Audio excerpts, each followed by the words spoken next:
তোমার ছেলের বাবা হয়ে এতটুকু লজ্জা? উনি একজন ড্রাগ অ্যাডিক্টেড। উনি একজন রেপিস্ট।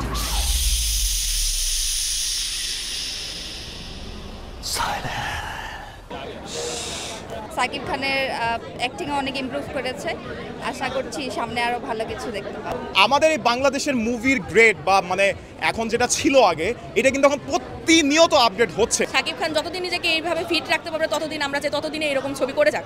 এক কথায় জোস, মানে ব্র্যান্ড যারা মানে হেটার আছে তারাও যদি দেখে যে বাংলা মুভি এত আগায় গেছে তাহলে তারাও আর কি অবাক হয়ে যাবে যে এত কেমনে। যতটা আশা করছি তার চেয়ে ভালো হয়েছে, সব বরবাদ হয়ে গেছে। আর সাকিব খানের ছবি না শুধু, আমি বাংলা সিনেমার ভক্ত, তো আমাদের দেশের সিনেমা এখন এত এগিয়ে গেছে, তো বাইরে যখন আমরা হিন্দি সিনেমা দেখতাম আমাদের দেশে আমদানি করা হতো, তার এখন আর প্রয়োজন নাই, কারণ বাংলা সিনেমা অনেক এগিয়ে গেছে। আরও চলুক, বাংলা সিনেমা দেখুন, বাংলা সিনেমাকে ভালোবাসুন।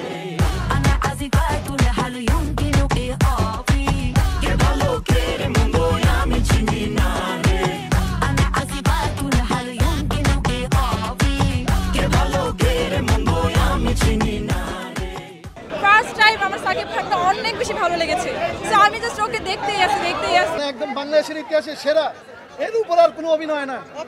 সাকিব খানের ফ্যান হয়ে গেছে ভাই, আমার জীবনের সেরা মুভি। সাকিবের জীবনটাও বরবাদ, আমার জীবনটাও বরবাদ। খুবই ভালো ছিল। কোনটা বেশি ভালো?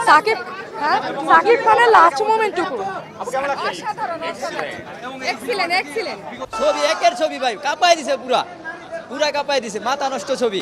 বাংলাদেশের ইতিহাসে এরকম বরবাদ ছবি তো আর হয় নাই, আর হবে কিনা সন্দেহ আছে, কিন্তু সাকিব খান এত সুন্দর ছবি করছে, এত সুন্দর ছবি।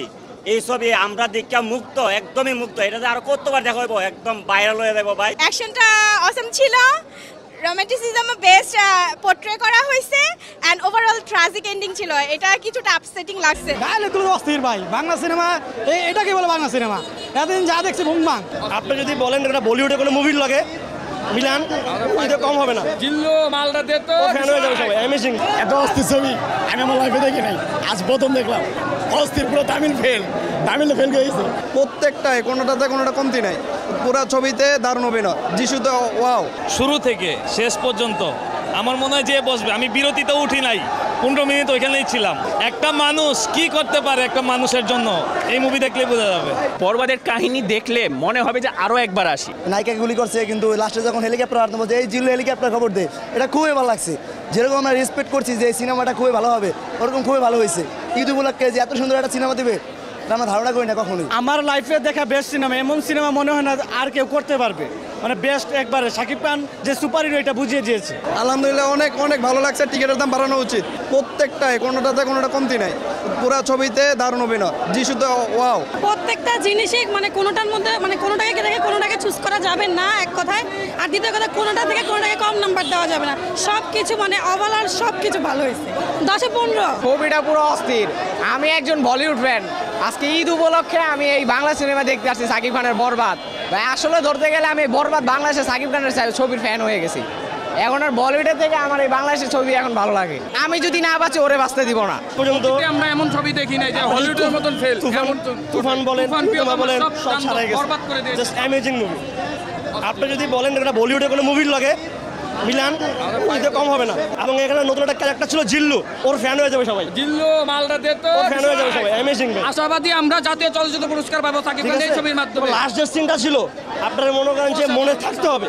অ্যাকশন, প্রেম, বায়োলেন্স, রোমান্টিক সব আছে এটাতে। নায়িকার পোল্টিও আছে, অনেক কিছু আছে এর ভিতরে। ডায়লগুলো অস্থির ভাই, বাংলা সিনেমা এটাকে বলে বাংলা সিনেমা। এতদিন যা দেখছি ভুংবাং। এই ধরনের ছবি করলে দর্শক বেশি আসবে। একদম খুব ভালো লাগছে, মানে বলা যায় পয়সা উসুল বলা যায়, পুরো পারফেক্ট, মানে চমৎকার সব কিছু। মানে কোনো সিন রেখে আসার মতো না, সব চমৎকার। কোনোটাকে ফেলে রাখার মতো না, সব একসাথে নেওয়ার মতো। আসলে কোনোটা কম বেশি কাউকে বলা যাবে না, সবগুলো একদম সমান সমান পারফেক্ট। অ্যাকশন, রোমান্টিক, এভরিথিং সব কিছু পারফেক্ট। আমাদের জনপ্রিয় যে নাটক থেকে সিনেমাতে আসা মেহেদী হাসান ভাই, বরবাদ ছবির ডাইরেক্টর, আমি বলবো তার এই প্রথম ছবির কাহিনী একটা টপ লেভেলের ডাইরেক্টরের ছবির কাহিনীর মতো, মানে সুপার হিট। বরবাদের কাহিনী নির্ভর ছবি ছিল এবং খুবই ফাটে। তুফান ছবি রিলিজ হয়েছে, তুফানের মতো হয়ে। বরবাদের কাহিনী দেখলে মনে হবে যে আরও একবার আসি, একদম জটিল একটা